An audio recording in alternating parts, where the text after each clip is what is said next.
छॾे दुख अची साथी थिया सुख वया साथ छॾे दुख अची साथी थिया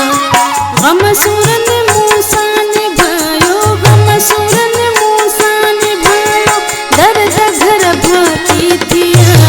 सुख वया साथ छॾे दुख अची साथी थिया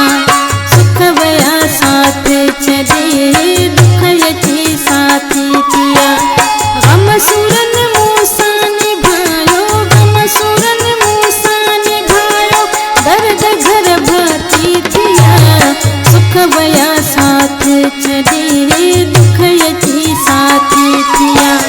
सुख वया साथ छॾे दुख अची साथी थिया।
सजनन से वावा